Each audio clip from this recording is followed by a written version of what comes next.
نحمده ونصلي على رسوله الكريم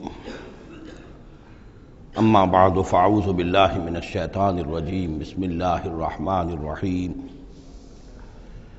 وما تكون في شأن وما تتلو منه من قرآن ولا تعملون من عمل إلا كنا عليكم شهودا إذ تفيضون فيه وما يعزب عن ربك من مثقال ذرة في الأرض ولا في السماء ولا أصغر من ذلك ولا أكبر إلا في كتاب مبين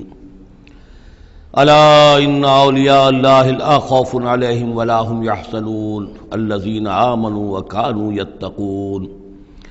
لهم البشرى في الحياة الدنيا وفي الآخرة لا تبديل لكلمات الله ذلك هو الفوز العظيم صدق الله العظيم وما تكون في شان اور نہیں ہوتے آپ کسی بھی کیفیت میں وما تتلو منہ من قرآن اور نہیں پڑھ رہے ہوتے آپ قرآن میں سے کچھ بھی ولا تعملون من عمل اور اے مسلمانوں نہیں عمل کر رہے ہوتے تم کوئی بھی اچھا عمل الا کنا علیکم شہودا مگر یہ کہ ہم حاضر ہوتے ہیں موجود ہوتے ہیں تمہارے اس عمل پر گواہ ہوتے ہیں اس تفیدون فیہ جب کہ تم اس میں مصروف ہوتے ہو۔ یہ بڑی ہے ایک بشارت والی بات ہے کہ بندہ مومن کو یقین دلایا جائے کہ جو خیر تم کما رہے ہو، جو بھلائی کر رہے ہو، جو نیکی کر رہے ہو، تمہارا رب اسے دیکھ رہا ہے۔ وہ بات نہیں ہے کہ مر گئے ہم انہیں خبر نہ ہوئی۔ اللہ تعالیٰ تو تمہاری ہر جو بھی ایثار اور قربانی جو بھی تم اللہ کی راہ میں کر رہے ہو وہ خود دیکھ رہا ہے، موجود ہوتا ہے۔ اس میں دیکھیے خاص کیف ہے۔ اے نبی، پہلے خطاب ہے حضور سے واحد کے صیغے میں، اے نبی آپ جس کیفیت میں بھی ہوتے ہیں ما تکون فی شان وما تتلو منہ من قرآن اور جو قرآن میں سے آپ پڑھ رہے ہوتے ہیں کوئی حصہ کوئی صورت خود پڑھ رہے ہوں، پڑھ کر سنا رہے ہوں،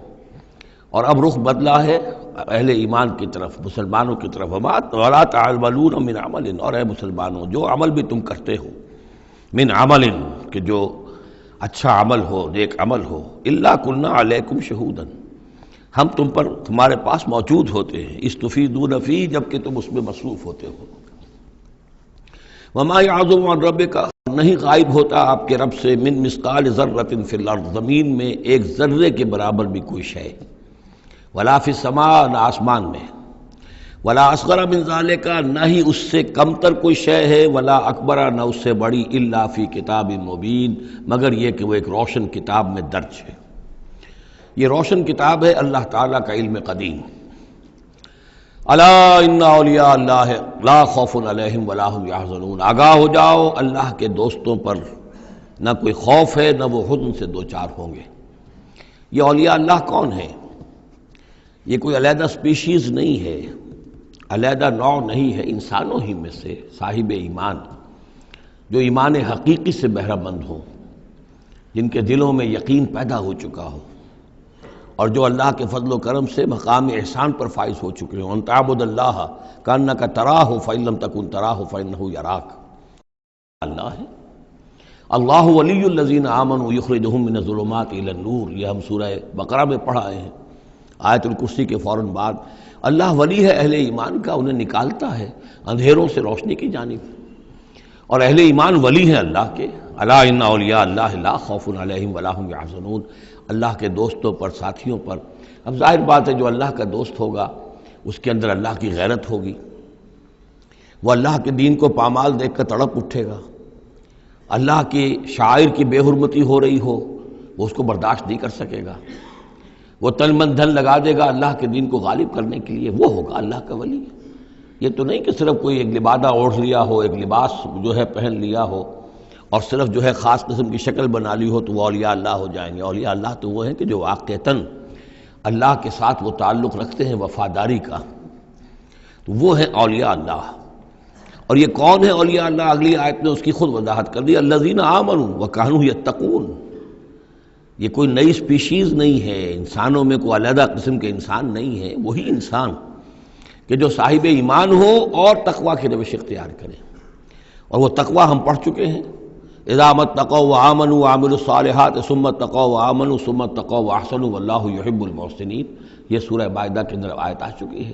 یہ تقویٰ جو ہے درجہ بدرجہ اہل ایمان کو اور اونچے سے اونچے مدارج کی طرف لے جاتا ہے۔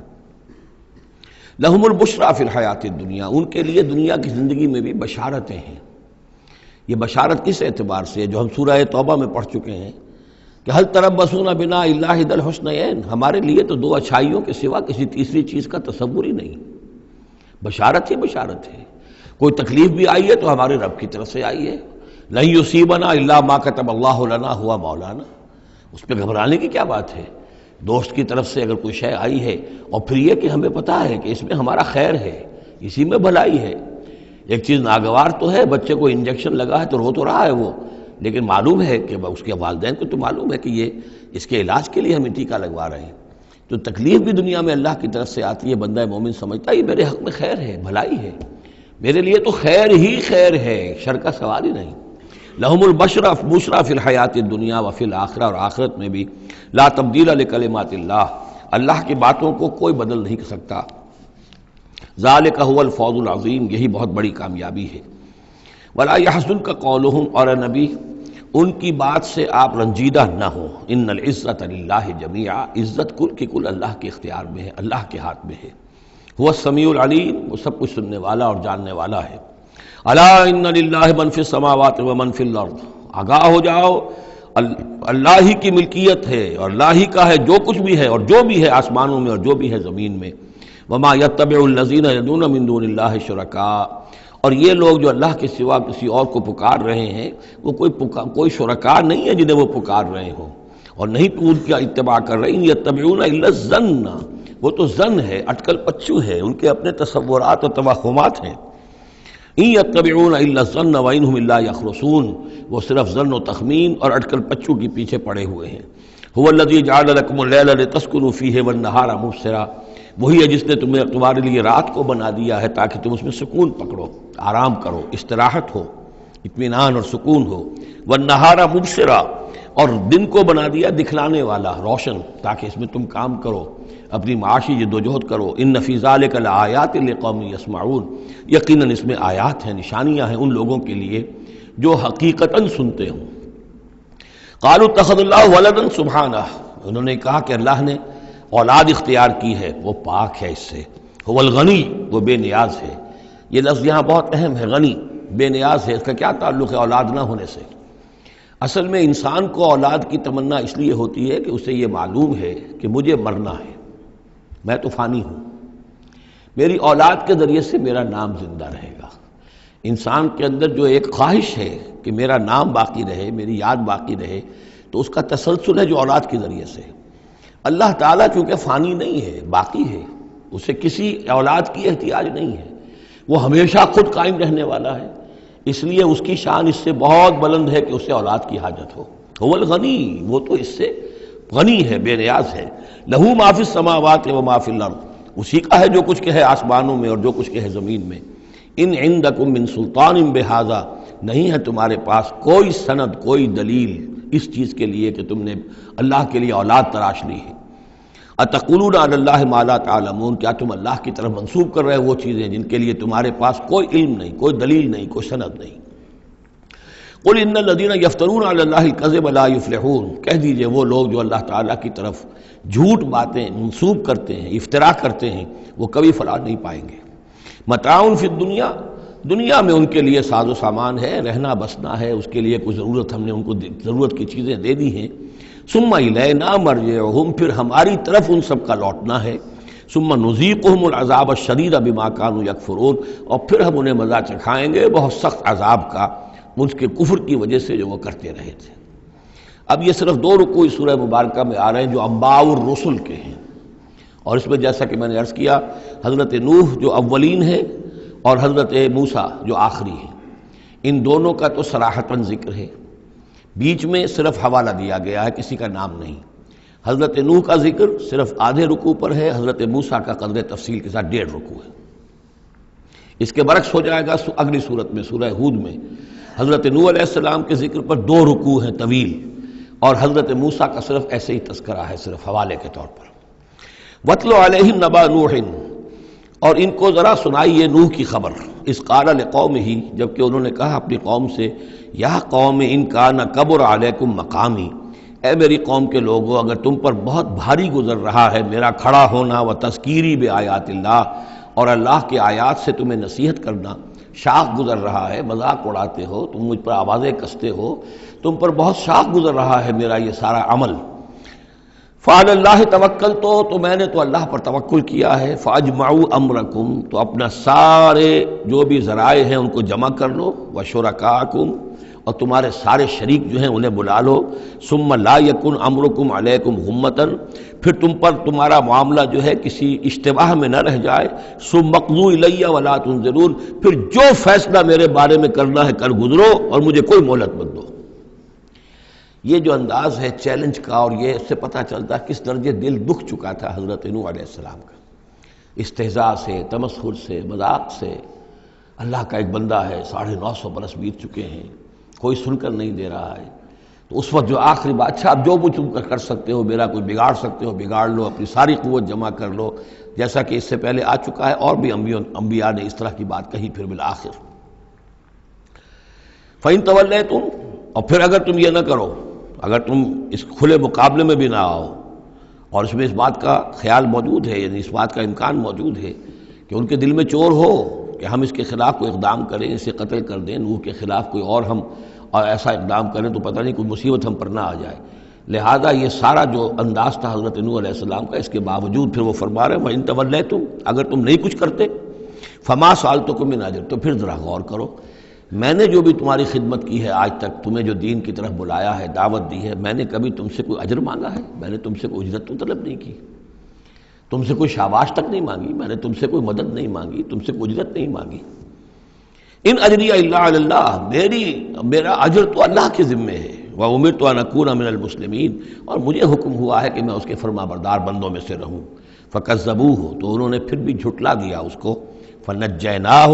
تو ہم نے نجات دے دی اس کو، ومن معہ فی الفلک، اور جو بھی اس کے ساتھ تھے اس کی کشتی میں، وجعلناہم خلائف، اور انہی کو پھر ہم نے خلفاء بنا دیا زمین کے اندر، پھر انہی کو خلافت عطا کی، انہی کو جانشین بنایا۔ وَأَغْرَقْنَا الَّذِينَ كَذَّبُوا بِآيَاتِنَا، اور غرق کر دیا ان لوگوں کو جنہوں نے ہماری آیات کی تکذیب کی تھی۔ فَانظُرْ كَيْفَ كَانَ عَاقِبَةُ الْمُنذَرِينَ، تو دیکھو کیسا انجام ہوا ان کا جنہیں خبردار کر دیا گیا تھا۔ ثُمَّ بَعَثْنَا مِن بَعْدِهِ رُسُلًا،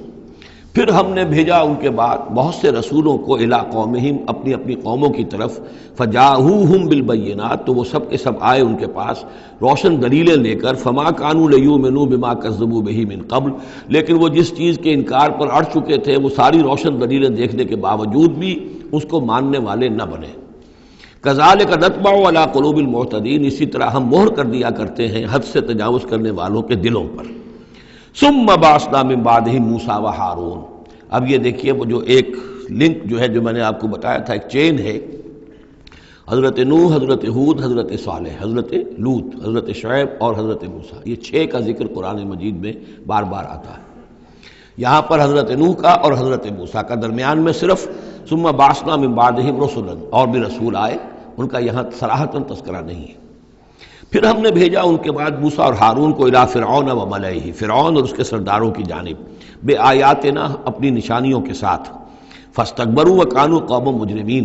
انہوں نے استکبار کیا اور وہ تھے مجرم قوم، گناہگار لوگ۔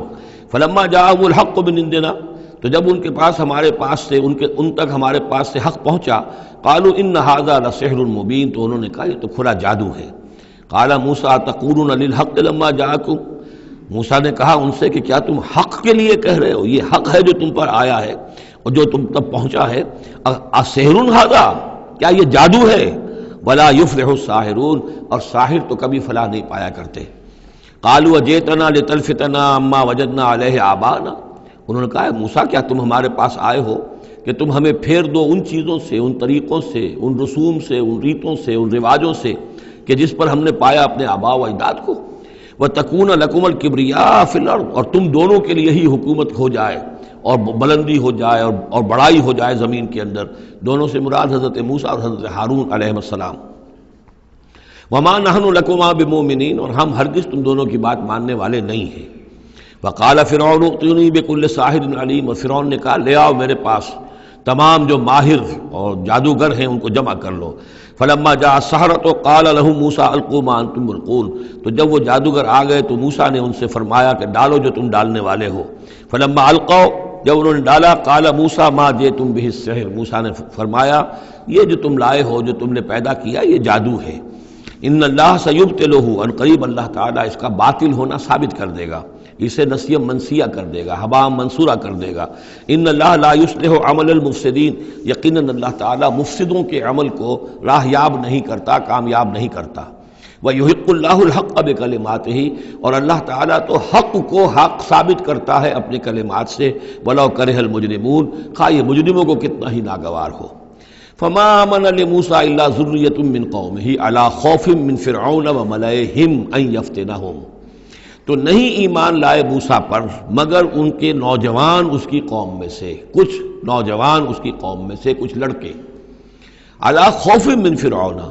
فرعون کے خوف کی وجہ سے، وملئہم، اور ان کے اپنے سرداروں کے خوف کی وجہ سے، ان یفتنہم، کہ وہ ان کو مصیبت میں اور تکلیف میں مبتلا کریں گے۔ یہ بہت اہم ہے جو آیت ہے، اس کو سمجھ لیجئے کہ وہاں جو صورتحال تھی کہ یہ جو قبطی قوم تھی جو اس وقت وہاں پر حکمران ہے آل فرعون، اور یہ جو اسرائیلی ہیں یہ ان کے محکوم ہیں، لیکن محکوم قوموں میں سے بھی اکثر ایسے لوگ ہوتے تھے اور ہمیشہ ہوئے ہیں کہ حکمران قوم ان میں اپنے ایجنٹ بنا لیتے ہیں، ان میں سے کچھ لوگوں کو خطابات دے دیتے ہیں، جیسے ہمارے یہاں خان بہادر اور خان صاحب، اور یہ جو خطابات دے دے کے انگریزوں نے مسلمانوں میں اور ہندوؤں میں وہ اپنے ایجنٹ اور اپنے وفادار لوگوں کا ایک جتھا بنا لیا تھا۔ یہ لوگ ہوتے تھے تو ہندوستانی، لیکن ہر اعتبار سے برطانیہ کے خیر خواہ اور حکومت کے وفادار، اس کے لیے فوج کے لیے بھرتی کرانے میں تیز ہیں۔ تو اس طرح کے لوگ جو تھے اسرائیلی قوم میں بھی ایسے چودھری لوگ موجود تھے کہ جن کو کچھ دربار میں رسائی حاصل تھی، جن کو کچھ رسوخ حاصل تھا، اور وہ گویا کہ آل فرعون کے ایجنٹ بنے ہوئے تھے خود اپنی قوم کے اندر۔ یہ ہے وہ معاملہ کہ وہ ڈرتے تھے وہ لوگ، اگر ہم موسیٰ پر ایمان لے آئے تو یہ ہماری اپنی قوم کے جو چودھری لوگ ہیں، یہ خان صاحب اور جو یہ خان بہادر لوگ جو ہیں، یہ پھر ہمیں ستائیں گے، یہ ہماری رپورٹیں کریں گے اور ہماری جو ہے ان رپورٹوں کے اوپر گوشمالی ہوگی۔ فما آمن، لیکن یہ کہ بہرحال نوجوان خون ایسا ہوتا ہے کہ اس کے اندر پھر زیادہ مصلحت بینی نہیں ہوتی۔ جو ذرا ادھیڑ عمر کے لوگ ہوں وہ زیادہ مصلحت بین ہو جاتے ہیں، ان کی خوا میں اتنی طاقت بھی نہیں ہوتی، خون میں اتنا جوش بھی نہیں رہتا، تو نوجوان جو ہے وہ تو رزق دیتا ہے۔ تو یہ سارا پورا فلسفہ جو اس ایک آیت میں موجود ہے، فما آمن لموسیٰ الا ذریۃ من قومہ، خود اس کی قوم میں سے بھی، سب کے سب حضرت موسیٰ کو نبی ماننے والے نہیں تھے، نہیں مانی بات موسیٰ کی ان کی قوم میں سے بھی مگر کچھ نوجوانوں نے، کچھ نوجوان، کچھ لڑکوں نے، علی خوف من فرعون، فرعون کے خوف کی وجہ سے، وہ ملئہم، اور ان کے اپنے سرداروں کے خوف کی وجہ سے، ان یفتنہم، کہ وہ انہیں پرسیکیوٹ کریں گے، ان کو فتنے میں مبتلا کریں گے۔ وَإِنَّ فِرْعَوْنَ لَعَالٍ فِي الْأَرْضِ، اسی طرح کا ایک شخص قارون تھا۔ قارون جو ہے وہ قوم موسیٰ سے تھا، اسرائیلی تھا، لیکن یہ کہ سرکار دربار میں رسائی تھی، وفادار تھا حکومت کا، اسی کی وجہ سے بڑے بڑے ٹھیکے ملتے تھے، جیسے ہمارے ہاں ٹھیکیدار ہوتے تھے بڑے بڑے لوگ، تو اس کے پاس اتنی دولت جمع ہو گئی تھی۔ وہ سارا تذکرہ جو ہے آگے چل کر آئے گا سورہ قصص کے اندر، تھا تو قوم موسیٰ میں سے تھا، فرعونی تو نہیں تھا، لیکن یہ کہ وہ حضرت موسیٰ کے خلاف چالیں چلتا تھا، اور وہ ساری جو ہے وہ سرکار دربار کی جو خوشامد ہے وہ کام کرتا تھا، اسی سے پھر اس کو دولت ملتی تھی۔ وَإِنَّ فِرْعَوْنَ لَعَالٍ فِي الْأَرْضِ، اور یقیناً فرعون جو ہے وہ بہت سرکشی کر رہا تھا زمین میں، وَإِنَّهُ لَمِنَ الْمُسْرِفِينَ، اور یقیناً وہ بہت حد سے بڑھنے والا تھا۔ وقال موسیٰ یا قوم، اب انہوں نے ان سے جو بھی ایمان لے آئے تھے ان پر کہا، ان سے کہا، قال یا موسیٰ قوم ان کنتم آمنتم باللہ، اب اگر تم اللہ پر ایمان لے آئے ہو، فعلیہ توکلوا، تو اب اللہ پر توکل بھی کرو، ان کنتم مسلمین، اگر تم واقعتاً فرما بردار ہو گئے ہو۔ فقالوا علی اللہ توکلنا، تو انہوں نے کہا ہاں آپ اللہ پر توکل کرتے ہیں، اپنا معاملہ اللہ کے حوالے کرتے ہیں۔ ربنا لا تجعلنا فتنة للقوم الظالمین، اے اللہ تو ہمیں ان ظالموں کے لیے تختہ مشق نہ بنا دے، اے اللہ ایسا نہ ہو کہ تو ہمارے ذریعے سے ان کو آزمائے، یعنی یہ کہ جیسے کہ ابو جہل ستا رہا تھا، ابو جہل کی آزمائش ہو رہی تھی، لیکن تختہ مشق حضرت یاسر، حضرت سمیہ بن رہی تھی رضی اللہ تعالی عنہما، تو اے اللہ ہمیں نہ آزما، ہم پر ان کا زور نہ آزما، یعنی ہمیں تختہ مشق نہ بنا دے۔ وَنَجِّنَا بِرَحْمَتِكَ مِنَ الْقَوْمِ الْكَافِرِينَ، اور ہمیں اپنی خاص رحمت سے ان کافروں کی قوم سے نجات عطا فرما۔ وَأَوْحَيْنَا إِلَىٰ مُوسَىٰ وَأَخِيهِ، اور ہم نے وحی کر دی موسیٰ کو اور ان کے بھائی کو ہارون کو، أَن تَبَوَّآ لِقَوْمِكُمَا بِمِصْرَ بُيُوتًا، کہ تم اپنی قوم کے لیے مصر میں کچھ گھر معین کر لو، ان گھروں کے اندر جمع ہو کر اللہ کی یاد کیا کرو، جیسے کہ دار ارقم جو ہے مکہ مکرمہ میں محمد الرسول اللہ صلی اللہ علیہ وسلم نے وہ ایک مقرر کر لیا تھا، وہیں پر آپ ٹھہرتے تھے، کوئی آتا تھا تو وہیں پر ملاقات ہوتی تھی۔ ان تبوأ لقومکما بمصر بیوتا، کہ تم کوئی معین کر لو مصر میں کچھ گھر، واجعلوا بیوتکم قبلۃ، اور اس کے علاوہ یہ کہ اپنے گھر بناؤ ہی قبلہ رخ، اس لیے کہ مسجدیں تو بنا نہیں سکتے، اور وہ معاملہ جو ہے فرعون کے خوف سے، تو یہ کہ گھر اپنے قبلہ رخ بناؤ تاکہ وہاں تم نمازیں پڑھا کرو۔ اب اس سے معلوم ہوتا ہے کہ قبلہ ان کا بھی تھا کوئی، جبکہ ابھی بیت المقدس تو بنا ہی نہیں ہے، وہ تو حضرت سلیمان علیہ السلام حضرت موسیٰ سے کم 1000 سال بعد آئیں گے، اور پھر وہ جو ہے بیت المقدس ہوگا اور یروشلم بنے گا اور ہیکل سلیمانی بنے گی۔ لہذا قبلہ تب اس وقت کا قبلہ کس کا تھا، کون سا تھا؟ یہی بیت اللہ قبلہ تھا۔ ان کے جو وہ خیمے ہوتے تھے قربان گاہ کے خیمے، ان کے بارے میں تفاصیل آتی ہے تورات کے اندر کہ وہ ایسے نصب کیے جاتے تھے کہ جب کوئی شخص جو ہے وہ قربانی پیش کرتا تھا تو اس کا رخ جو ہے سیدھا کعبے کی طرف ہوتا تھا۔ تو وَجْعَلُوا بُيُوتَكُمْ قِبْلَةً، اپنے گھر جو ہے قبلہ رو بناؤ، وَأَقِيمُوا الصَّلَاةَ وَبَشِّرِ الْمُؤْمِنِينَ، نماز قائم رکھو اور اہل ایمان کو بشارت دو۔ وقال موسیٰ ربنا انک آتیت فرعون وملأہ زینۃ واموالا فی الحیاۃ الدنیا، اور موسیٰ نے عرض کیا پروردگار تو نے فرعون اور اس کے سرداروں کو زینت چمک دمک عطا کر دی ہے اور اموال عطا کر دی ہیں دنیا کی زندگی میں، ربنا لیضلوا عن سبیلک، پروردگار اس لیے کہ وہ لوگوں کو گمراہ کرے تیرے راستے سے، ان کے پاس زور ہے، اقتدار ہے، اختیار ہے، دولت ہے، چمک دمک ہے۔ اب ظاہر بات ہے کہ عام لوگ ادھر ہی متوجہ ہوتے ہیں، انہی چیزوں سے اثر قبول کرتے ہیں۔ تو نے دے رکھا ہے، تیرا ہی اختیار ہے، دینے والا تو ہی ہے، تو کیا تو نے یہ سب کچھ نے اس لیے دیا ہے کہ یہ تیرے بندوں کو گمراہ کرے؟ ربنا لیضلوا عن سبیلک ربنا اطمس علی اموالہم، اے اللہ اب ان کے اموال مٹا دے، واشدد علی قلوبہم، ان کے دلوں کے اوپر گرہ لگا دے، سختی پیدا کر دے، فلا یؤمنوا حتی یروا العذاب العلیم، کہ یہ ایمان نہ لائیں جب تک کہ کھلم کھلا دیکھ نہ لیں عذاب علیم کو۔ اس کا مطلب کیا ہے؟ ہونا تو یہ چاہیے کہ نبی کہے کہ یہ ایمان لے آئیں، یہ ایک آخری وقت ہوتا ہے جبکہ اتنا بیزار ہو چکا ہو نبی، اور جبکہ اس قدر شدید جو ہے دشمنی کی ہو کفار نے اہل ایمان کے ساتھ، ستایا ہو بری طریقے سے، کہ پھر ایک وقت آ کر وہ کہتے ہیں کہ پروردگار اب اگر یہ ایمان لے آتے ہیں تو ان کے سارے گناہ معاف ہو گئے۔ ایمان کا مطلب تو یہ ہے کہ سارا کیا دھرا اب تک جو کچھ تھا انہوں نے وہ سب ان کو معاف ہو جائے گا، کوئی پکڑ نہیں ہوگی۔ تو پروردگار اب یہ جس حد کو پہنچ گئے ہیں ان کے دلوں کو سخت کر دے، یعنی ان کے دلوں پر مہر کر دے، اب یہ ایمان نہ لائیں جب تک کہ عذاب عریاں طور پر ان کے سامنے نہ آ جائے۔ جب عذاب آ جائے گا پھر ایمان لانے کا فائدہ کوئی نہیں، اس کے بعد تو جو ہے وہ ایمان معتبر نہیں ہے اللہ کے ہاں۔ واشدد علی قلوبہم فلا یؤمنوا حتی یروا العذاب العلیم، قال قد اجیبت دعوتکما فاستقیما ولا تتبعان سبیل الذین لا یعلمون۔ اللہ تعالیٰ نے فرمایا ٹھیک ہے تم دونوں کی دعا ہم نے قبول کر لی، قد اجیبت قبول کر لی گئی، منظور کر لی گئی دعا، دعوتکما تم دونوں کی دعا، فاستقیما اب تم بھی قائم رہنا، ایسا نہ ہو کہ وقت آنے پر تمہارا دل پسیج جائے کہ اللہ اب ان کو معاف فرما دے، تم بھی قائم رہنا۔ وَلَا تَتَّبِعَانَّ سَبِيلَ الَّذِينَ لَا يَعْلَمُونَ، اور ان لوگوں کے راستے کی پیروی ہرگز نہ کرنا جو علم نہیں رکھتے۔ وَجَاوَزْنَا بِبَنِي إِسْرَائِيلَ الْبَحْرَ، اور پھر ہم نے بنی اسرائیل کو پار اتار دیا سمندر کے یا دریا کے، فَأَتْبَعَهُمْ فِرْعَوْنُ وَجُنُودُهُ، تو پھر اس کے پیچھے آئے فرعون، ان کے پیچھے آئے فرعون اور اس کے لشکر بھی، بغیًا وعدوا، شرارت کے ساتھ اور زیادتی کے ساتھ، حتی اذا ادرکہ الغرق، یہاں تک کہ جب وہ غرق ہونے لگا، پا لیا اسے غرق نے، یعنی فرعون جو ہے غرق ہونے لگا، قال آمنت انہ لا الہ الا الذی آمنت بہ بنو اسرائیل، اس نے کہا میں ایمان لایا اس پر کہ کوئی خدا نہیں ہے، کوئی الہ نہیں ہے سوائے اس کے کہ جس پر بنی اسرائیل ایمان لائے ہیں، وانا من المسلمین، اور میں اس کے فرما برداروں میں سے ہوں۔ الآن، کیا اب ایمان لا رہے ہو؟ وقد عصیت قبل،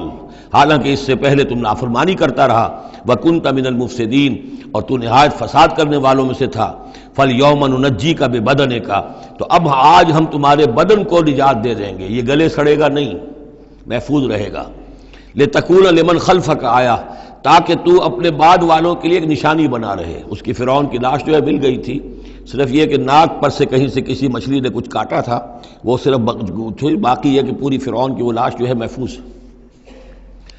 لِتَكُونَ لِمَنْ خَلْفَكَ آیَةً وَإِنَّ كَثِيرًا مِنَ النَّاسِ عَنْ آیَاتِنَا لَغَافِلُونَ، اور یقیناً بہت سے لوگ ہماری آیات سے غفلت ہی برتتے رہتے ہیں۔ وَلَقَدْ بَوَّأْنَا بَنِي إِسْرَائِيلَ مُبَوَّأَ صِدْقٍ، اور ہم نے بنی اسرائیل کو بہت ہی عمدہ جگہ فراہم کر دی۔ وَرَزَقْنَاهُم مِّنَ الطَّيِّبَاتِ، اور انہیں روزی دی بہت ہی اچھی پاکیزہ چیزوں کی۔ فَمَا اخْتَلَفُوا، تو انہوں نے نہیں اختلاف کیا، حتیٰ جاءہم العلم، یہاں تک کہ علم ان کے پاس آ گیا۔ ان ربک یقضی بینہم یوم القیامہ، یقیناً آپ کا رب فیصلہ کرے گا ان کے مابین قیامت کے دن، فیما کانوا فیہ یختلفون، جن چیزوں میں کہ وہ اختلاف کرتے رہے تھے۔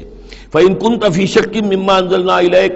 پھر اگر تمہیں کوئی شک ہے اس چیز کے بارے میں کہ جو آپ پر نازل کی ہے ہم نے، بظاہر خطاب حضور سے ہے صلی اللہ علیہ وسلم، لیکن ظاہر بات ہے کہ حضور کے لیے کوئی امکان نہیں کہ آپ کو کوئی شک ہوتا، یہ بظاہر خطاب حضور سے ہے، لیکن یہ حقیقتاً خطاب ہو رہا ہے اہل مکہ سے، کہ اگر تمہیں کوئی شک ہے اس چیز کے بارے میں جو محمد پر نازل ہوئی۔ لیکن یہ کہ بسا اوقات ایسا ہوتا ہے کہ جن سے کوئی بات کہنی ہوتی ہے اس سے اس قدر نفرت ہو چکی ہو کہ براہ راست انہیں خطاب کرنا بھی انسان کو پسند نہ ہو، تو پھر وہ کسی اور کو خطاب کر کے وہ بات کہتا ہے جو سنانی کسی اور کو ہوتی ہے۔ اگر تمہیں شک ہے اس چیز کے بارے میں کہ جو ہم نے اپنے اس بندے محمد پر نازل کی ہے صلی اللہ علیہ وسلم، فاسأل الذین یقرؤون الکتاب من قبلک، تو پھر پوچھ لیجئے ان لوگوں سے کہ جن کو کتاب دی گئی تھی آپ سے پہلے۔ لقد جاءک الحق من ربک، اے نبی آپ کے پاس حق آیا ہے آپ کے رب کی طرف سے، فلا تکونن من الممترین، تو ہرگز نہ ہو جائیں آپ شک کرنے والوں میں۔ پھر نوٹ کر لیجئے میرے نزدیک یہاں بظاہر خطاب حضور سے ہے، اصل میں روح سخن جو ہے وہ مشرکین عرب سے ہے۔ ولا تکونن من الذین کذبوا بآیات اللہ، اور بت بن جانا ہرگز ان لوگوں میں سے جنہوں نے اللہ کی آیات کو جھٹلایا، فتکون من الخاسرین، تو ہو جاؤ گے خسارہ پانے والوں میں سے۔ ان الذین حقت علیہم کلمۃ ربک لا یؤمنون، یقیناً جن لوگوں کے اوپر کے تیرے رب کی بات واقع ہو چکی ہے، ثابت ہو چکی ہے، جو قانون خدابندی کی زد میں آ چکے ہیں، جو ضد اور ہٹ درمی کی وجہ سے اپنے دلوں پہ مہر کروا چکے ہیں، وہ ایمان نہیں لائیں گے۔ لا یؤمنون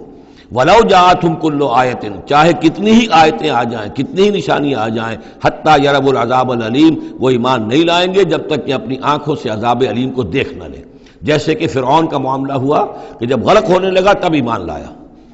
فلولا کانت قریۃ آمنت فنفعها ایمانها، تو کیوں نہ ہوئی کوئی بستی کہ جو ایمان لاتی اور اسے اس کے ایمان نے نفع پہنچایا ہوتا، الا قوم یونس، سوائے ایک قوم یونس کے۔ حضرت یونس علیہ السلام کو بھیجا گیا تھا نینوا کی طرف، وہاں انہوں نے دعوت دی، معاملہ وہی ہوا جو تمام رسولوں کے ساتھ ہوا ہے، قوم نے انکار کیا، سرکشی پر اڑے رہے، پھر یہ خبر دے کر اور چلے گئے کہ اب 3 دن کے اندر اندر تم پر عذاب آ جائے گا۔ محسوس ایسا ہوتا ہے کہ انہیں اجازت اللہ کی طرف سے جانے کی نہیں آئی تھی۔ رسول کا معاملہ ایسا ہوتا ہے کہ وہ اپنی جگہ کو چھوڑ کر نہیں جا سکتا جب تک کہ اللہ کی طرف سے ایکسپریس پرمیشن نہ ہو، واضح اجازت۔ جیسے ہمارے ایگزیکٹو آفیسرز ہوتے ہیں، ڈی سی ہے تو ضلع کو چھوڑ کے نہیں جا سکتا وہ بغیر اجازت کے، اس لیے کہ ظاہر بات ہے وہاں کے امن و امان کا سارے ذمہ داری اس کی ہے۔ تو نبی کا معاملہ مختلف ہے، رسول کا مختلف ہے۔ رسول کو جب کسی جگہ پر، کسی قوم کی طرف، کسی علاقے کی طرف بھیج دیا گیا، اب چاہے کچھ بھی ہو، جب تک کہ وہاں پر سے اجازت نہ آئے کہ اس قوم کو چھوڑ کر تم جا سکتے ہو، رسول نہیں جا سکتا۔ چنانچہ آپ کو معلوم ہوتا ہے کہ جب سیرت میں آپ پڑھتے ہیں ہجرت کے واقعات، تو حضرت ابوبکر جو ہیں، حضور نے عام مسلمانوں کو اجازت دے دی تھی چلے جاؤ مدینے، لیکن خود انتظار میں تھے کہ اللہ کی طرف سے خصوصی اجازت آ جائے۔ حضرت ابوبکر پوچھتے رہتے تھے، اونٹنیاں تیار کی ہوئی تھیں، لیکن جب تک وہ اجازت نہیں آئی آپ وہاں سے روانہ نہیں ہوئے۔ تو ایسا محسوس ہوتا ہے کہ حمیت دین میں کچھ بہت زیادہ جوش آیا حضرت یونس علیہ السلام کے۔ بہرحال حمیت دینی اور اللہ کی غیرت جو ہے وہ اچھی شے ہے، لیکن وہ جوش کے اندر بس صرف یہ ان سے نظر انداز ہو گیا معاملہ کہ اپنی اللہ تعالیٰ کی طرف سے واضح اجازت آئے بغیر اپنی قوم کو چھوڑ کر چلے گئے۔ اس کا نتیجہ یہ نکلا کہ جب عذاب کے آثار شروع ہوئے اور قوم نے دیکھا کہ جو بات کہی تھی یونس نے وہ تو صحیح نکل رہی ہے، لہذا وہ پوری قوم نے توبہ کی، گڑ گڑائے، اپنے سب بچوں کو عورتوں کو لے کر باہر نکل آئے، مال مویشی سامان لے کر گڑ گڑا کر اللہ سے توبہ کی، تو اللہ نے ان کی توبہ کو قبول کر لیا۔ حالانکہ عذاب کے آثار شروع ہونے کے بعد توبہ قبول نہیں ہوتی، لیکن ایک استثناء ہے، چونکہ جو رسول بھیجے گئے تھے ان رسول کی طرف سے ذرا جلدی ہو گئی اور اجازت کے بغیر وہ اپنی قوم کو چھوڑ کر چلے گئے، لہذا اس جو بھی ڈیبٹ ہوا ہے رسول کے کھاتے میں اس کا کریڈٹ ہو گیا ہے اس قوم کو، اور اس کے لیے ایک استثناء قائم ہو گئی ہے پوری تاریخ کے اندر کہ وہ عذاب کے آثار آنے کے باوجود پھر انہوں نے توبہ کی اور اللہ نے ان کی توبہ کچھ عرصے کے لیے قبول کر لی، عذاب کو ٹال دیا۔ فلولا كانت قرية آمنت فنفعها ایمانها الا قوم یونس، تو کیوں نہ ہوئی کوئی بستی کو جو ایمان لے آتی، یعنی عذاب کے آثار شروع ہونے کے بعد، اور پھر اسے اس کا ایمان لانا مفید ہوتا، سوائے قوم یونس کے۔ لما آمنوا، جب وہ ایمان لے آئی قوم، کشفنا عنہم عذاب الخزي فی الحیات الدنیا، ہم نے کھول دیا ان سے، ہٹا دیا ان سے دنیا کی زندگی میں وہ رسوا کن عذاب، ومتعناہم الی حین، اور ایک وقت معین کے لیے ہم نے انہیں اور مہلت دے دی، ایک فریش لیز آف ایگزسٹنس ان کو عطا کر دیا۔ وَلَوْ شَاءَ رَبُّكَ لَآمَنَ مَنْ فِي الْأَرْضِ كُلُّهُمْ جَمِيعًا، اور اگر آپ کا رب چاہتا ہے نبی صلی اللہ علیہ وسلم تو جو بھی زمین میں ہے سب کے سب ایمان لے آتے۔ یہ باتیں سورہ انعام میں بہت یعنی شد و مد کے ساتھ آ چکی ہیں، وہ ذروہ سلام ہے اس موضوع کا کہ آپ کے دل میں کتنی بھی خواہش ہو کہ یہ سب لوگ ایمان لے آئیں، لیکن یہ کہ اللہ تعالیٰ نے تو ضابطہ رکھا ہوا، جو طالب حق ہوگا اسے حق ملے گا، جو طالب ہدایت ہوگا اسے ہدایت ملے گی، جو ضد پر، ہٹ درمی پر، تعصب پر اور کسی ضد میں آ گیا ہے اسے اللہ تعالیٰ ہدایت نہیں دے گا۔ اگر جبراً اللہ نے ہدایت دینی ہوتی تو دنیا میں کوئی بھی کافر نہ ہوتا، سب کے سب مومن ہوتے، متقی ہوتے۔ آخر اللہ کے فرشتے کتنے ہیں؟ سب مومن ہیں، متقی ہیں، پاک ہیں، صاف ہیں، کہیں کوئی غلطی نہیں، معصیت نہیں، کہیں لا یعصون اللہ ما امرہم ویفعلون ما یؤمرون، وہ جو بھی کچھ انہیں حکم ہوتا ہے بجا لاتے ہیں اللہ تعالیٰ کے احکام، کسی حکم کی نافرمانی نہیں کرتے۔ انسانوں کو پیدا کیا ہے امتحان کے لیے، خلق الموت والحیات لیبلوکم ایکم احسن عملا، لہذا آپ اس معاملے میں بس اپنا فرض ادا کریں، باقی کون ایمان لا رہا ہے کون نہیں لا رہا وہ معاملہ ہم سے متعلق ہے۔ وَلَوْ شَاءَ رَبُّكَ لَآمَنَ مَنْ فِي الْأَرْضِ كُلُّهُمْ جَمِيعًا، اگر اللہ چاہتا، آپ کا رب چاہتا تو یقیناً زمین میں جو ہیں سب کے سب ایمان لے آتے۔ أَفَأَنْتَ تُكْرِهُ النَّاسَ حَتَّى يَكُونُوا مُؤْمِنِينَ، تو کیا آپ لوگوں کو مجبور کر دیں گے کہ وہ ضرور ایمان لے آئیں؟ یعنی آپ اپنے آپ کو بھی ہلکان کر رہے ہیں، آپ نے دن رات ایک کیا ہوا ہے، آپ ہر وقت اس جد و جہد میں ہیں، پھر آپ کو یہ بھی اندیشہ رہتا ہے کہ کہیں میری طرف سے کوئی کوتاہی تو نہیں ہو رہی ہے، جیسے کہ سورہ اعراف کے اندر فَلَا تَكُنْ فِي صَدْرِكَ حَرَجٌ، آپ کے دل کے اندر یہ تنگی نہیں ہونی چاہیے، آپ اپنا فرض ادا کر کے اپنے آپ کو سبکدوش سمجھیے۔ وَمَا كَانَ لِنَفْسٍ أَن تُؤْمِنَ إِلَّا بِإِذْنِ اللَّهِ، اور کسی جان کے لیے ممکن ہی نہیں ہے، کسی انسان کے لیے کہ وہ ایمان لائے مگر اللہ کے اذن سے۔ وَيَجْعَلُ الرِّجْسَ عَلَى الَّذِينَ لَا يَعْقِلُونَ، اور جو عقل سے کام نہیں لیتے اللہ تعالیٰ ان کے اوپر تو گندگی مسلط کر دیتا ہے۔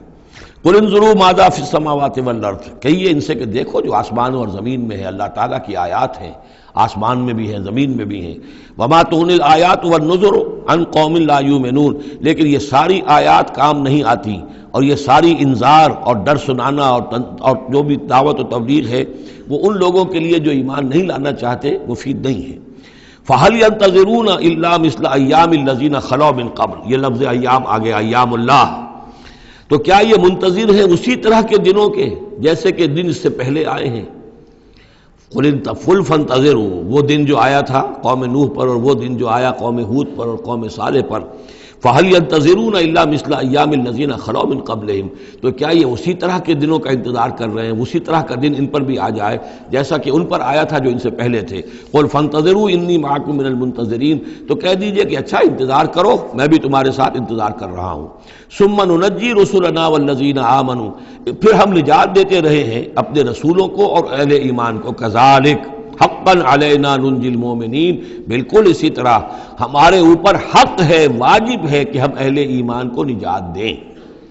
حضرت نوح کے ساتھ جو ایمان لائے وہ ان کے ساتھ کشتی میں بچا لیے گئے، حضرت ہود پر جو لوگ ایمان لائے ان کو بچا لیا گیا، حضرت صالح پر جو ایمان لے آئے وہ ان کو بچا لیے گئے،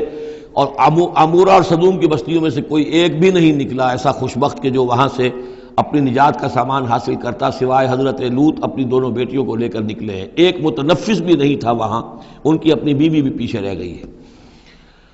قل یا ایھا الناس ان کنتم فی شک من دینی، اب یہ بڑا ایک فیصلہ کن سا انداز خطاب ہے یہاں، کہہ دیجئے اے نبی، اے لوگو، ان کنتم فی شک من دینی، اگر تمہیں میرے دین کے بارے میں کوئی شک ہے، یعنی تم مجھ پر دباؤ ڈال رہے ہو کہ میں تمہارے دین کی پیروی کروں، تو تمہیں کچھ شک ہے شاید میرے بارے میں کہ میں اپنے دین پر پوری طرح جازم نہیں ہوں، پوری طرح قائم نہیں ہوں، شاید مجھے اس کے اوپر پورا وثوق حاصل نہیں ہے، یہ جو تم محنت کر رہے ہو، مجھے جو ہے مجھ پر دباؤ پریشرائز کر رہے ہو مجھے، قل یا ایھا الناس ان کنتم فی شک من دینی فلا اعبد الذین تعبدون من دون اللہ، تو میں ہرگز نہیں پوجنے والا ان کو جن کو تم پوجتے ہو اللہ کے سوا، ولکن اعبد اللہ الذی یتوفاکم، بلکہ میں تو پوجوں گا اور پرستش کروں گا اسی اللہ کی جو تمہیں قبض کرے گا، وامرت ان اکون من المؤمنین، اور مجھے حکم ہوا ہے کہ میں ایمان لانے والوں میں سے ہو جاؤں، وَأَنْ أَقِمْ وَجْهَكَ لِلدِّينِ حَنِيفًا، اور اے نبی آپ تو اپنے چہرے کو سیدھا رکھیے دین حنیف کی طرف، دین کی طرف حنیف ہو کر، یکسو ہو کر، وَلَا تَكُونَنَّ مِنَ الْمُشْرِكِينَ، اور ہرگز نہ ہوئیے ان مشرکوں میں سے، وَلَا تَدْعُ مِن دُونِ اللَّهِ مَا لَا يَنفَعُكَ وَلَا يَضُرُّكَ، اور مت پکاریے ہرگز اللہ کو چھوڑ کر ان ہستیوں کو جنہیں یہ پکار رہے ہیں جو نہ نفع پہنچا سکتی ہیں اور نہ نقصان، فَإِنْ فَعَلْتَ، اور اگر بالفرض آپ نے ایسا کیا فَإِنَّكَ إِذًا مِّنَ الظَّالِمِينَ، تو پھر آپ بھی ظالموں میں سے ہو جائیں گے، وَإِن يَمْسَسْكَ اللَّهُ بِضُرٍّ فَلَا كَاشِفَ لَهُ إِلَّا هُوَ، اور اگر اللہ تعالیٰ آپ کو کوئی ضرر پہنچائے، تکلیف پہنچائے، تو کوئی نہیں ہے اس کا کھولنے والا، دور کرنے والا سوائے اس کے، وَإِن يُرِدْكَ بِخَيْرٍ، اور اگر وہ ارادہ کر لے آپ کے ساتھ بھلائی کا، خیر کا، اچھائی کا، فَلَا رَادَّ لِفَضْلِهِ، تو اس کے فضل کو لوٹانے والا کوئی نہیں جو آڑ بن جائے، روک بن جائے، رکاوٹ بن جائے اس کے فضل کے راستے میں، یُصِیبُ بِهِ مَن یَشَاءُ مِنْ عِبَادِهِ، وہ اپنا فضل دیتا ہے اپنے بندوں میں سے جس کو چاہتا ہے، پہنچاتا ہے جس کو چاہتا ہے، وَهُوَ الْغَفُورُ الرَّحِيمُ، اور وہ غفور اور رحیم ہے۔ قُلْ یَا أَیُّھَا النَّاسُ، کہہ دیجئے اے لوگو، قَدْ جَاءَکُمُ الْحَقُّ مِن رَبِّکُم، تمہارے پاس تمہارے رب کی طرف سے حق آ چکا ہے، فَمَنِ اهْتَدَىٰ، تو جو کوئی بھی ہدایت پائے، فَإِنَّمَا يَهْتَدِي لِنَفْسِهِ، تو وہ اپنے بھلے کو ہدایت پاتا ہے، اس کا فائدہ اسی کو ہوگا، عاقبت اس کی سورے گی، اللہ کی رحمت اس کے شامل حال ہوگی، وَمَنْ ضَلَّ، اور جو بھٹک جائے، جو گمراہ ہو جائے، فَإِنَّمَا يَضِلُّ عَلَيْهَا، تو وہ بھی اپنی جان پر وبال لے گا، اس کا سارا وبال اس کی اپنی جان پر آئے گا، وَمَا أَنَا عَلَيْكُمْ بِوَكِيلٍ، اور میں کوئی تمہارا ذمہ دار نہیں ہوں، میں تمہارے اوپر کوئی داروغہ بنایا نہیں گیا ہوں، میں تمہارے بارے میں مسئول نہیں ہوں، اللہ کے ہاں مجھ سے تمہارے بارے میں باس پرس نہیں ہوگی، وَلَا تُسْأَلُ عَنْ أَصْحَابِ الْجَحِيمِ، آپ سے نہیں پوچھا جائے گا جہنمیوں کے بارے میں، وَاتَّبِعْ مَا يُوحَىٰ إِلَيْكَ، اور اے نبی آپ پیروی کرتے رہیے اس کی کہ جو آپ کی طرف وحی کیا جا رہا ہے، وَاصْبِرْ، اور صبر کیجئے، جمے رہیے، ڈٹے رہیے، ان کے دباؤ کو برداشت کیجئے، حتیٰ یحکم اللہ، یہاں تک کہ اللہ تعالیٰ فیصلہ سنا دے، وَهُوَ خَيْرُ الْحَاكِمِينَ، اور یقیناً وہ بہترین فیصلہ کرنے والا ہے۔ سورۃ ہود، بسم اللہ الرحمن الرحیم، یہ اب جوڑا ہے، اس جوڑے کا دوسرا فرد سورہ ہود، یہاں آپ دیکھیں گے کہ برعکس ترتیب ہو جائے گی، 10 رکوعوں میں سے 6 سے زائد انباء الرسل پر مشتمل ہے، اور جس میں سب سے تفصیلی ذکر جو ہے یہ حضرت نوح علیہ السلام کا ہے، اور آخر میں بہت ہی مختصر سا تذکرہ جو ہے حضرت موسیٰ کا ہے، باقی جیسے سورہ اعراف میں ایک ایک رکوع ایک ایک رسول کے لیے، وہی ترتیب آپ یہاں دیکھیں گے۔ بسم اللہ الرحمن الرحیم، الف لام را، کتاب احکمت آیاتہ ثم فصلت من لدن حکیم خبیر۔ الف لام را، یہ وہ کتاب ہے جس کی آیات پختہ کی گئی ہیں، مضبوط کی گئی ہیں، پھر ان کی تفصیل کی گئی ہے، انہیں کھولا گیا ہے اس ہستی کی طرف سے جو حکیم اور خبیر ہے، جو کمال حکمت والا اور باخبر ہے۔ اس کا ایک مفہوم یہ ہو سکتا ہے کہ قرآن مجید میں شروع میں جو صورتیں نازل ہوئی ہیں وہ چھوٹی چھوٹی لیکن بہت پروفاؤنڈ، چند الفاظ کے اندر معلوم ہوتا ہے کہ جیسے سورۃ العصر ہے، والعصر ان الانسان لفی خسر الا الذین آمنوا وعملوا الصالحات وتواصوا بالحق وتواصوا بالصبر، اب اس میں کل ہدایت موجود ہے، اور امام شافعی کے وہ اقوال جو ہیں میں نے اپنے کتابچے میں راہ نجات سورۃ العصر کی روشنی میں وہ سارے درج کیے ہیں کہ لو لم ينزل من القرآن سواها لکفت الناس، اگر صرف یہ سورۃ العصر نازل ہوتی قرآن میں سے اور کچھ نہ نازل ہوتا تو بھی ہدایت کے لیے کافی تھی، اور لو تدبر الناس هذه السورۃ لوسعتهم، اگر لوگ صرف اس صورت پر تدبر کریں، غور کریں، تو یہ ان کی ہدایت کے لیے کافی ہو جائے گی۔ تو ابتدائی صورتیں اور آیتیں بڑی محکم، لیکن اس کے بعد تفصیل انہی کی بیان ہوئی ہے۔ اللہ تعبدوا الا اللہ، یہ کتاب کس پیغام کے ساتھ آئی ہے؟ نہ پوجو کسی کو سوائے اللہ کے۔ اننی لکم منہ نذیر و بشیر، یقیناً میں ہوں تمہارے لیے اس کی جانب سے خبردار کرنے والا اور بشارت دینے والا۔ یہ دو الفاظ بار بار آ رہے ہیں، بشیر اور نذیر، نذیر اور بشیر۔ وما نرسل المرسلین الا مبشرین ومنذرین، رسلا مبشرین ومنذرین لئلا یکون للناس علی اللہ حجۃ بعد الرسل وکان اللہ عزیزا حکیما۔ وان استغفروا ربکم، اور یہ کہ اپنے رب سے استغفار کرو، معافی چاہو۔ ثم توبوا الیہ، اور پھر اس کی جناب میں رجوع کرو، اس کی طرف بڑھو۔ یمتعکم متاعا حسنا، وہ تمہیں ساز و سامان دے گا دنیا کی زندگی میں بھی اچھا فائدہ، الی اجل مسمی، ایک وقت معین تک کے لیے، دنیا میں بھی تمہارے لیے حسنہ ہوگا۔ وَيُؤْتِ كُلَّ ذِي فَضْلٍ فَضْلَهُ، اور ہر صاحب فضل کو اس کے حصے کا فضل عطا کرے گا۔ یہاں جو ہے ذی فضل سے مراد ہے مستحق فضل، جو بھی فضل کا مستحق ہے اسے اللہ تعالیٰ اس کا فضل عطا کرے گا۔ وَإِن تَوَلَّوْا، اور اگر تم پھر جاؤ گے، فَإِنِّي أَخَافُ عَلَيْكُمْ عَذَابَ يَوْمٍ كَبِيرٍ، تو پھر مجھے اندیشہ ہے کہ تم پر بہت بڑے دن کا ایک عذاب آئے گا۔ الی اللہ مرجعکم، تمہاری طرف اللہ ہی کی طرف تمہیں لوٹ جانا ہے، وہو علی کل شیء قدیر، اور وہ ہر چیز پر قادر ہے۔ الا انہم یصدون صدورہم لیستخفوا منہ، آگاہ ہو جاؤ یہ لوگ اپنے سینوں کو دوہرا کرتے ہیں تاکہ اس سے چھپ سکیں۔ یہ مشکلات القرآن میں سے اس کے بارے میں بہت سے اقوال ہیں۔ ایک رائے جو ہے کہ جو بخاری میں حضرت ابن عباس کا جو قول آیا ہے وہ یہ ہے کہ کچھ اہل ایمان کے اوپر حیا کا اتنا غلبہ تھا، جیسے حضرت عثمان رضی اللہ تعالیٰ عنہ، کہ وہ کبھی غسل بھی کرنا ہوتا تھا، اس وقت بھی عریاں ہونا انہیں پسند نہیں تھا، تو وہ اس طریقے سے جھک جاتے تھے کہ گویا کہ سطر پھر بھی جو ہے وہ چھپا رہے، اور اگر کہیں قضاء حاجت ہے یا کوئی اور، اس وقت بھی وہ پورا سطر کا اہتمام کرتے تھے۔ تو یہ فرمایا جا رہا ہے کہ تم کتنا ہی کر لو، ظاہر بات ہے کہ اللہ تعالیٰ کی نگاہوں کے تو تم سامنے ہو، لہذا یہ ہے کہ اس میں ایک حد تک جو بھی اللہ تعالیٰ نے سطر کا، حجاب کے جو بھی احکام دیے ان کی پیروی کرو، لیکن کسی بھی معاملے میں غلو کی ضرورت نہیں ہے۔ الا انہم یصدون، باقی اور طرح سے بھی اس آیت کی جو ہے وہ تشریح کی گئی ہے۔ الا انہم یصدون صدورہم لیستخفوا منہ، آگاہ ہو جاؤ وہ اپنے سینوں کو دوہرا کرتے ہیں کہ اس سے چھپ سکیں اللہ سے۔ الا حین یستغشون ثیابہم، حین یستغشون ثیابہم، آگاہ ہو جاؤ کہ جب وہ اپنے اوپر اپنے کپڑے بھی اوڑھے ہوئے ہوتے ہیں، یہ تو یہ کہ اس وقت جو ہے وہ اپنے سینوں کو دوہرا کر رہے ہیں، جب کپڑے لپیٹے ہوتے ہیں، یعلم ما یسرون وما یعلنون، اس وقت بھی اللہ جانتا ہے جو کچھ وہ چھپا رہے ہوتے ہیں اور جو کچھ وہ ظاہر کر رہے ہوتے ہیں۔ انہ علیم بذات الصدور، وہ تو جو کچھ سینوں کے اندر ہے اس کو بھی جانتا ہے۔ وما من دابۃ فی الارض الا علی اللہ رزقها، اور نہیں ہے کوئی بھی چلنے والی چیز، کوئی حیوان، کوئی چوپایا، کوئی چرند، کوئی پرند زمین پر، جتنے بھی حیوانات ہیں اللہ نے بنائے ہیں، لیکن یہ کہ ان کا رزق اللہ کے ذمے ہے۔ یعنی اللہ تعالیٰ نے جو نظام بنایا اس دنیا کا، اس میں ہر شے کے لیے اس کا رزق فراہم کیا ہے۔ جو جاندار بنایا اس کے لیے جو غذا ہے، جو ضروری چیزیں، وہ پہلے سے فراہم کر دی ہیں۔ بچے کی پیدائش بعد میں ہوتی ہے اور ماں کی چھاتیوں میں دودھ پہلے پیدا ہو جاتا ہے،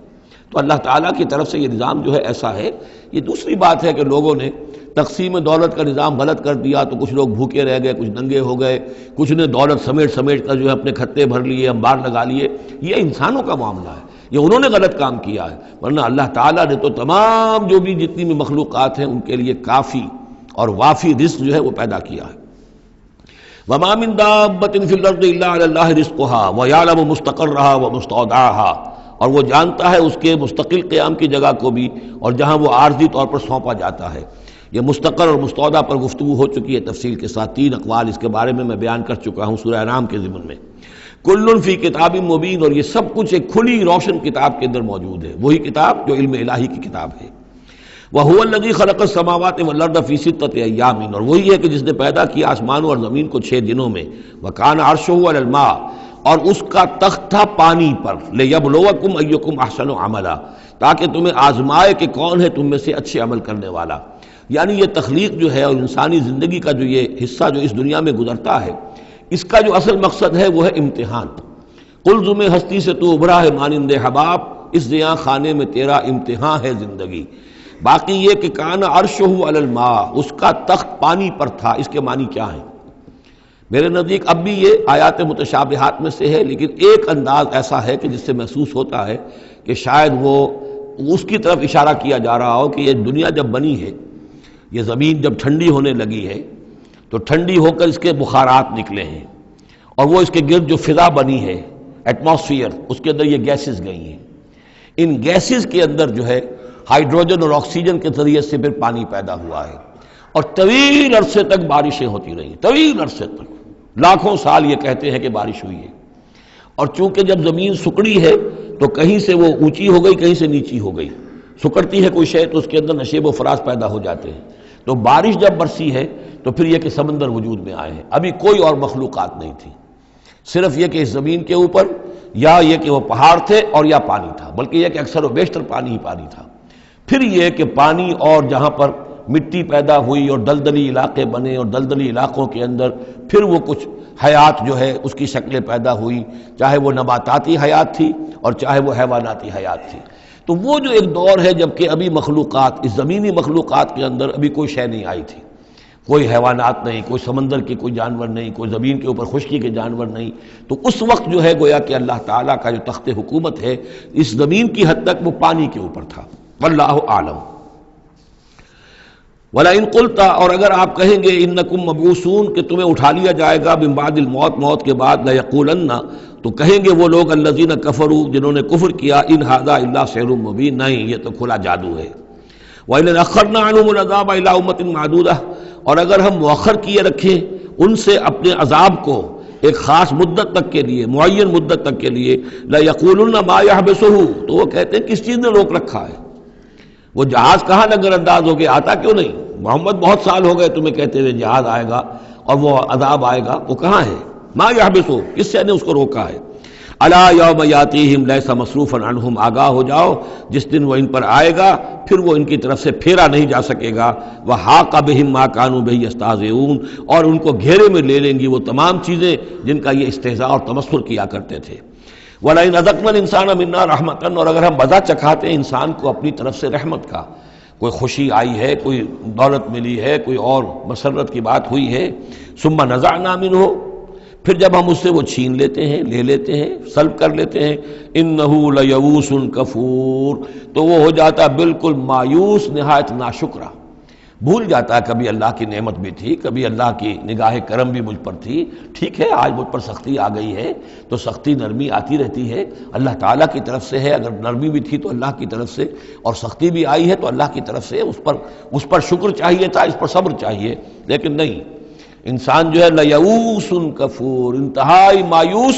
اور نہایت ناشکرہ، ہم پر تو کبھی اللہ کی کوئی نظر کرم ہوئی نہیں۔ وَلَئِنْ أَذَقْنَاهُ نَعْمَاءَ بَعْدَ ضَرَّاءَ مَسَّتْهُ، اور اگر ہم مزہ چکھائیں اسے نعمتوں کا اس کے بعد کہ کوئی تکلیف اس کو پہنچی ہوئی تھی، لَيَقُولَنَّ ذَهَبَ السَّيِّئَاتُ عَنِّي، تو وہ کہے گا بس جی میرے دل اندر دور ہو گئے، ساری برائیاں اب تو، ساری مصیبتیں ختم ہو گئیں۔ إِنَّهُ لَفَرِحٌ فَخُورٌ، اب وہ فرح اور فخور بن جاتا ہے، وہ یعنی اتراتا ہے، فخر کرتا ہے اور کہتا ہے یہ میں نے محنت کی، میں نے کوشش کی، میں نے تدبیر کی، دیکھا میں نے یہ شکل کی تھی جس کی وجہ سے کہ میری کاروبار جو بالکل ختم ہو رہا تھا، ڈوب رہا تھا، وہ ٹھیک ہو گیا۔ یعنی یہ کہ ہر حال میں اللہ سے دور، یہ نہیں جانتا کہ جو بھی معاملہ آیا تھا وہ اللہ کی طرف سے ہے، خیر ہو یا شر ہو وہ اللہ کی طرف سے ہے، اس سے ناواقف۔ إِلَّا الَّذِينَ صَبَرُوا، سوائے ان کے کہ جو صبر کی روش اختیار کریں، یہ سب کی بات نہیں ہے، جن کو اللہ نے ایمان دیا ہو اور ایمان کے نتیجے میں صبر پیدا ہوا ہو، إِلَّا الَّذِينَ صَبَرُوا وَعَمِلُوا الصَّالِحَاتِ، اور انہوں نے نیک اعمال کیے ہوں، أُولَٰئِكَ لَهُم مَغْفِرَةٌ وَأَجْرٌ كَبِيرٌ، ان کے لیے مغفرت ہے اور بہت بڑا اجر ہے۔ فَلَعَلَّكَ تَارِكٌ بَعْضَ مَا يُوحَىٰ إِلَيْكَ، تو اے نبی شاید کہ آپ کچھ چیزیں چھوڑ دیں اس میں سے جو آپ کی طرف وحی کی جا رہی ہے، وَضَائِقٌ بِهِ صَدْرُكَ، اور آپ کا سینہ اس سے بھچ رہا ہے، تنگ ہو رہا ہے، ان یقولوا، اس وجہ سے کہ وہ کہہ رہے ہیں لولا انزل علیہ کنز او جاء معہ ملک،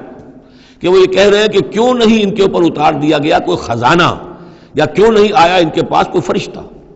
معہ ان کے ساتھ کوئی فرشتہ آتا۔ وہی بات جو سورہ انعام میں آ چکی ہے، اس کا ذروہ سنام اس مضمون کا سورہ انعام میں آ چکا ہے، لیکن ان تمام صورتوں کے اندر بھی یہ چیزیں موجود ہیں۔ یہ دونوں گروپ جو ہے مکی صورتوں کے، جن میں سے ایک میں وہ 2 صورتیں ہیں جو ہم پڑھ چکے، انعام، اعراف،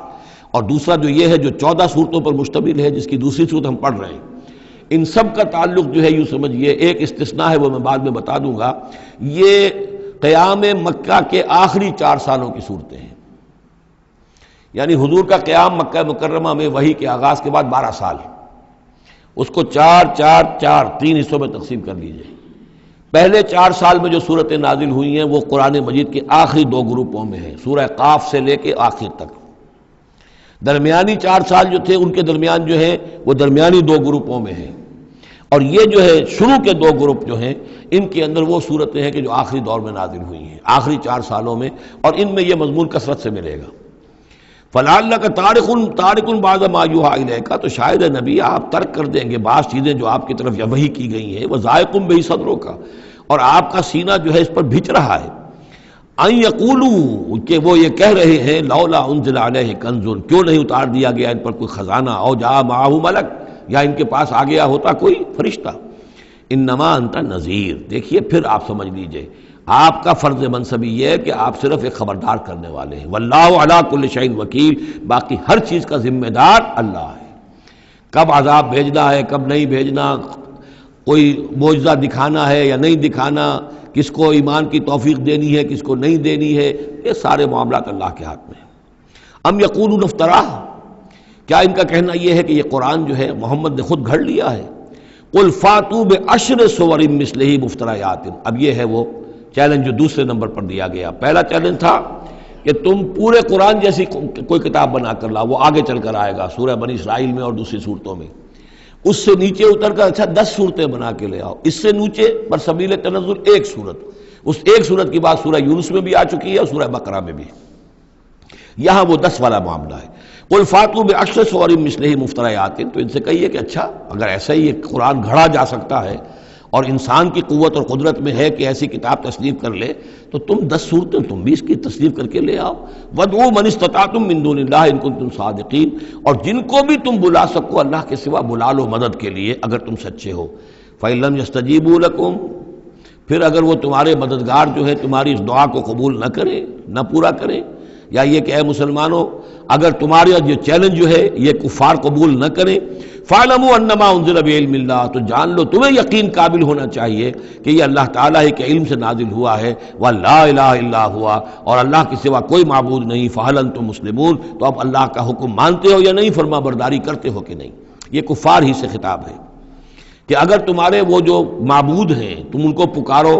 کہ اس جیسی 10 صورتیں ہمیں بھی، آپ بھی کچھ کوشش کریں، ہم بھی کوشش کرتے ہیں مل جل کر، کچھ آپ القاء فرمائیں، الہام فرمائیں، کچھ ہم محنت کرتے ہیں، اور اگر وہ نہ کریں تو پھر جان لو فَاعْلَمُوا أَنَّمَا أُنزِلَ بِعِلْمِ اللَّهِ وَلَا إِلَٰهَ إِلَّا هُوَ فَهَلْ أَنْتُمْ مُسْلِمُونَ مَنْ كَانَ يُرِيدُ الْحَيَاةَ الدُّنْيَا وَزِينَتَهَا نُوَفِّ إِلَيْهِمْ أَعْمَالَهُمْ فِيهَا وَهُمْ فِيهَا لَا يُبْخَسُونَ، جو لوگ بھی طالب ہوتے ہیں، ارادہ کر لیتے ہیں، طالب ہوتے ہیں دنیا کی زندگی کا اور اس کی زینت کا، زیبائش، آرائش، چمک دمک، ساز و سامان، اسی کے پیچھے پڑے ہوئے ہیں، محنت کر رہے ہیں، بھاگ دوڑ کر رہے ہیں، خون پسینہ ایک کر رہے ہیں، دن رات ایک کر دیا ہے۔ نوفِ الیہم اعمالہم فیہا، ہم اسی دنیا کی زندگی میں ان کے اعمال کا پورا پورا بدلہ دے دیتے ہیں۔ ٹھیک ہے محنت کر رہے ہو بھائی، تمہاری بلڈنگ بھی بڑی اونچی بن گئی ہے اور تمہاری کار بھی بہت اعلیٰ ہے اور تمہارا کاروبار بھی خوب چمک گیا ہے، تم نے چونکہ یہی چاہا، یہی اسی کے لیے محنت کی، اسی کے لیے بھاگ دوڑ کی، تو اللہ تعالیٰ وَهُمْ فِيهَا لَا يُبْخَسُونَ، اس میں اللہ تعالیٰ ان کے ساتھ کوئی بخل نہیں کرتا، اور ان کی جو محنت ہے اس کا جو بدلہ ہے انہیں اس دنیا میں۔ لیکن اولئک الذین لیس لہم فی الآخرۃ الا النار، لیکن پھر یہ وہ لوگ ہیں جن کے لیے آخرت میں کچھ نہیں ہے سوائے آگ کے،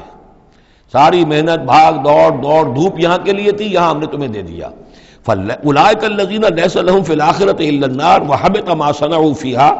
اور جو کچھ انہوں نے اس دنیا میں کیا ہوگا وہ تو حبط ہو جائے گا،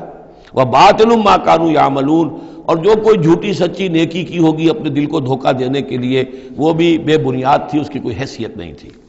افمن کان علی بینۃ من ربہ، تو بھلا وہ شخص کہ جو اپنے رب کی طرف سے بینہ پر تھا، اور یہاں بینہ سے مراد ہے فطرت سلیمہ، جس کے بارے میں کئی بار عرض کر چکا، فطرت سلیمہ، انسان کے اندر جو روح ربانی پھونکی گئی ہے اس کی وجہ سے وہ جو فطرت ہے اس کے اندر وہ سارے حقائق موجود ہیں، یہ جو حقائق جن کو اجاگر کرنے کے لیے پھر یہ وحی آئی ہے اور اس ڈورمنٹ کانشسنس کو ایکٹیویٹ کرنے کے لیے۔ تو جس شخص کی وہ فطرت سلیم ہے، قائم ہے، بینہ ہے، روشن ہے، پاک ہے، وَيَتْلُوهُ شَاهِدٌ مِّنْهُ، اور پھر اس کے پیچھے آتا ہے اس کے لیے گواہ، یعنی ایک شخص ہے جس کی فطرت سلیم تھی، حضور صلی اللہ علیہ وسلم ہے، سلیم فطرت، نیک فطرت، عقل سلیم، اور پھر وحی بھی آ گئی، وحی نے گواہی دے دی، گویا کہ دو چیزیں مل گئی، نور علی نور۔ یہ تمثیل جو ہے سورہ نور میں جا کر مکمل طور پہ سامنے آئے گی۔ افمن کان علی بینۃ من ربہ ویتلوہ شاہد منہ ومن قبلہ کتاب موسیٰ اماما ورحمہ، اور پھر اس کے علاوہ اس سے پہلے کتاب موسیٰ موجود ہے جو امام بھی تھی، رہنمائی کرنے والی، اور رحمت بھی تھی۔ یعنی تیسری جو دوسری تصدیق ہو رہی ہے وہ تورات سے ہو رہی ہے۔ تو فطرت محمدی صلی اللہ علیہ وسلم وہ بینہ، وہ روشن خالص، پھر وہی جو آپ پر آ گئی نور علی نور، اور نمبر 3 تورات جو ہے اس کی تصدیق کر رہی ہے، یہ گویا کہ اور اضافی چیز۔ اولئک یؤمنون بہ، یہی لوگ ہیں کہ جو اس پر ایمان لائیں گے۔ ومن یکفر بہ من الاحزاب، اور جو اس کا انکار کریں گے، کفر کریں گے اس کتاب کا، من الاحزاب، ان تمام گروہوں میں سے، فرقوں میں سے، چاہے وہ مشرکین مکہ ہوں اور چاہے وہ اہل کتاب ہوں، فالنار موعدہ، تو پھر آگ ہی ان کے وعدے کی جگہ ہے۔ فلا تک فی مریۃ منہ، تو اے نبی آپ ان کے بارے میں کسی شک و شبے میں نہ رہیں۔ انہ الحق من ربک، یقیناً یہ حق ہے آپ کے رب کی طرف سے، ولکن اکثر الناس لا یؤمنون، لیکن اکثر لوگ ایمان لانے والے نہیں ہیں۔ ومن اظلم ممن افترى علی اللہ کذبا، اور کون زیادہ ظالم ہوگا، اس سے بڑھ کر ظالم ہوگا اس سے کہ جس نے اللہ پر جھوٹ باندھا، گھڑ کر کوئی چیز اللہ کی طرف منسوب کر دی۔ اولئک یعرضون علی ربہم، یہ وہ لوگ ہیں کہ جو پیش کیے جائیں گے اپنے رب کے سامنے۔ ویقول الاشہاد، اور لوگ کہیں گے، گواہی دینے والے کہیں گے، ہؤلاء الذین کذبوا علی ربہم، یہ وہ لوگ ہیں جنہوں نے جھوٹ کہا تھا اپنے رب پر۔ غلام احمد قادیانی کو کھڑا کیا جائے گا، یہ ہے وہ شخص کہ جس نے جھوٹ اپنی جو ہے باتیں منسوب کی ہیں اللہ کی طرف، جس نے بھی جھوٹی نبوت کا دعویٰ کیا۔ ہؤلاء الذین کذبوا علی ربہم، انہوں نے جھوٹ بولا اللہ پر اور تہمت باندھی اللہ پر کہ مجھ پر وہی بھیجی ہے۔ الا لعنۃ اللہ علی الظالمین، آگاہ ہو جاؤ ایسے ظالموں پر اللہ کی لعنت ہے۔ الذین یصدون عن سبیل اللہ، جو اللہ کے راستے سے روکتے ہیں، وَيَبْغُونَهَا عِوَجًا، اور اس میں کجیاں نکالتے ہیں، ڈھونڈتے ہیں، مین میخ نکالتے ہیں تاکہ لوگ جو ہے اس راستے کو اختیار نہ کریں۔ وَهُمْ بِالْآخِرَةِ هُمْ كَافِرُونَ، اور آخرت کے وہ بالکل انکاری ہیں اور منکر ہیں، اور اصل تو ان کی بیماری یہی ہے، آخرت کا انکار ہے، جس کی وجہ سے کہ ان کی عقلوں پر پردے پڑے ہوئے ہیں۔ آخرت سے جو ان کی بے رغبتی ہے، لا یرجون لقاءنا، جو سورہ یونس میں ہم نے بار بار پڑھا، وہ لوگ کہ جو ہم سے ملاقات کے امیدوار ہی نہیں، یہ ہے اصل میں کہ جو غفلت کی اصل جڑ اور بنیاد ہے۔ اولئک لم یکونوا معجزین فی الارض، یہ وہ لوگ ہیں کہ یہ ہرگز زمین میں عاجز کرنے والے نہیں ہیں، یہ شکست نہیں دے سکتے حق کو، یہ اللہ تعالیٰ کو شکست نہیں دے سکتے، اللہ کے رسول کو شکست نہیں دے سکتے۔ لم یکونوا معجزین فی الارض وما کان لهم من دون اللہ من اولیاء، اور نہ ہی ان کے اللہ کے سوا یا اللہ کے مقابلے میں کوئی مددگار اور حمایتی ہیں۔ یضاعف لهم العذاب، ان کے لیے تو عذاب بڑھایا جاتا رہے گا، دگنا کیا جاتا رہے گا۔ ما كانوا يستطيعون سمع ما كانوا يستطيعون السمع وما كانوا يبصرون، اور وہ اس لیے کہ نہ تو وہ سننے کی صلاحیت رکھتے تھے اور نہ دیکھتے تھے، اندھے اور بہرے ہو گئے تھے۔ سم بکم عمی فہم لا یرجعون، اس لیے اب ان کے لیے عذاب جو ہے بڑھایا جاتا رہے گا۔ اولئک الذین خسروا انفسهم، یہ وہ لوگ ہیں جنہوں نے اپنے آپ کو ہلاک کر لیا، تباہ و برباد کر دیا۔ وضل عنہم ما كانوا یفترون، اور ان سے سب گم ہو کر رہ گئی وہ ساری افترا جو وہ کرتے رہے تھے۔ وہ کہاں گئے معبود، کہاں گئے من گھڑت خیالات، کہاں ہیں وہ شفعاء، کہاں ہیں وہ چھڑانے والے، وہ سب کے سب جو ضل عنہم ما كانوا یفترون، گم ہو گئے وہ سب کہ جس کا کہ انہوں نے افترا کیا تھا۔ لا جرم انہم فی الآخرۃ هم الاخسرون، تو اب اس میں کیا شک ہے کہ آخرت میں سب سے بڑھ کر خسارہ پانے والوں میں وہی ہوں گے۔ اکثر، اکثر جو ہے افل کے بنا پر، افل التفضیل۔ ان الذین آمنوا وعملوا الصالحات، اس کے برعکس سائملٹینیس کنٹراسٹ کا قاعدہ، اس کے برعکس وہ لوگ جو ایمان لائے اور جنہوں نے نیک عمل کیے، وَأَخْبَتُوا إِلَىٰ رَبِّهِمْ، اور جو اپنے رب کے سامنے جنہوں نے عاجزی کی، گڑ گڑاتے رہے، تضرع اختیار کیا۔ اولئک اصحاب الجنہ، یہ ہوں گے جنت والے، ہم فیہا خالدون، وہ رہیں گے اس میں ہمیشہ ہمیش۔ مثل الفریقین کالاعمی والاصم والبصیر والسمیع، یہ جو دو گروہ ہیں، یہ فریقین ہیں، ایک اہل ایمان ہے اور ایک وہ ہے مشرک اور کافر۔ ان کی مثال ایسے ہے کہ ایک طرف تو ایک اندھا اور بہرا ہے، کالاعمی والاصم، اندھا بھی ہے بہرا بھی ہے، اور دوسرا والبصیر والسمیع، جو دیکھتا بھی ہے اور سنتا بھی ہے۔ هل یستویان مثلا، کیا یہ برابر ہے مثال کے اعتبار سے؟ افلا تذکرون، تو کیا وہ نصیحت اخذ نہیں کرتے؟ بارک اللہ لی ولکم فی القرآن العظیم ونفعنی وإیاکم بالآیات والذکر الحکیم۔